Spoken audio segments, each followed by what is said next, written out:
மதுரை மத்திய சட்டமன்ற தொகுதியில் தேர்தல் களம் அனல் பறக்கத் தொடங்கியுள்ளது. அதிமுக வேட்பாளர் சுந்தர் சி இன்று தனது வேட்புமனுவை தாக்கல் செய்து அதிரடியான தேர்தல் பிரச்சாரத்தை முறைப்படி தொடங்கினார். மனு தாக்கலுக்குப் பின் செய்தியாளர்களிடம் பேசிய அவர், மக்களிடையே எழுச்சி தென்படுவதாகவும் இத்தொகுதியில் அதிமுகவின் வெற்றி 200% உறுதி என்றும் நம்பிக்கை தெரிவித்தார். மேலும் கடந்த 10 ஆண்டுகளாக அமைச்சராக இருந்த PTR பழனிவேல் தியாகராஜன் தொகுதிக்கு எந்த அடிப்படை வசதிகளையும் செய்யவில்லை என சாடினார்.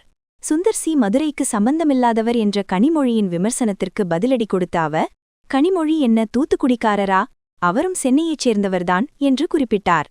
தமிழகமே எனது வீடு, இனி மதுரைதான் எனது ஊர் என்று உணர்ச்சிபூர்வமாக பேசினார்.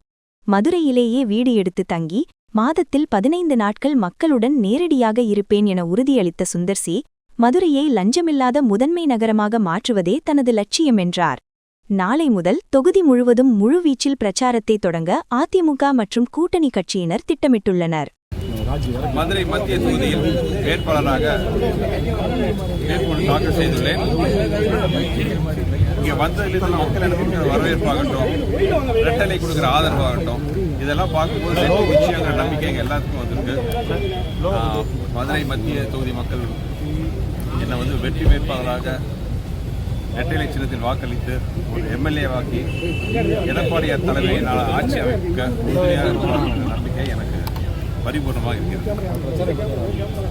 பிரச்சாரம் ஆரம்பிச்சாச்சு, ஆல்ரெடி ஆரம்பிச்சிட்டோம். முழுவீச்சாக பிரச்சாரம் நாளையிலிருந்து ஆரம்பிக்கிறோம். நாளைக்கு செயல் வீரர்கள் கூட்டம் நடக்குது. அனைத்து கட்சி கூட்டணி, NDA கூட்டணி கட்சி தலைவர்கள், செயல் வீரர்கள், நிர்வாகிகள் அனைவரும் கூட்டம் நாளைக்கு நடக்கும்போது அது முடிஞ்சதுக்கப்புறம் எங்களோட பிரச்சாரம் முழுவீச்சில் ஆரம்பிக்கும். வெற்றி வாய்ப்பு எப்படி இருக்கு சார் உங்களுக்கு? எதை நம்பி வெற்றி வாய்ப்பு 200% இருக்கு. பிரமாதமான வெற்றி வாய்ப்பு. ஏன்னா நான் வந்ததுலேருந்து பார்க்குறேன் மக்களோட வரவேற்பு. 10 வருஷமாக ஒரே MLA, எந்தவித நலத்திட்டங்களும் பண்ணாமல், எந்தவித ஒரு பேசிக், அதாவது நான் பார்த்ததுலேருந்து திருச்சி மக்கள் எல்லாரும் என்கிட்ட பெரிய மாலை மளிகை கொடுங்க, இல்லை பெரிய வானத்தில் மாலை கட்டி கொடுங்க, அதெல்லாம் இது பெரிய கோரிக்கைலாம் எதுவுமே இல்லை. அவங்க கேட்குறதுலாம் பேசிக். நல்ல சுகாதாரம், குடிநீர், நல்ல சாலைகள், கழிவுநீர் பிரச்சனை இல்லாதது, ஒதுக்கிறதுக்கு நல்ல கழிப்பறைகள் மாதிரி பேசிக் விஷயம் கேட்குறாங்க. ஒரு அரசாங்கம் சர்வசாதாரணமாக நிறைவேற்றக்கூடிய இந்த அடிப்படை சேவைகளை கூட பார்த்தீங்கன்னா இந்த அரசாங்கம் நிறைவேற்றாமல் இருக்கும்.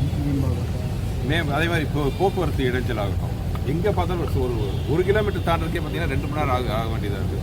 ஸோ பேசிக்காக இன்ஃப்ராஸ்ட்ரக்சர், நல்ல மேம்பாலங்கள் கட்டினா மதுரை மாநகரை எவ்வளோ முன்னேற்றலாம். அதில் எந்தவித கவனம் செலுத்தாமல் இந்த ஆட்சியாளர்களும் இங்கே பதவி இருக்கிறவங்க இருக்கிறாங்க.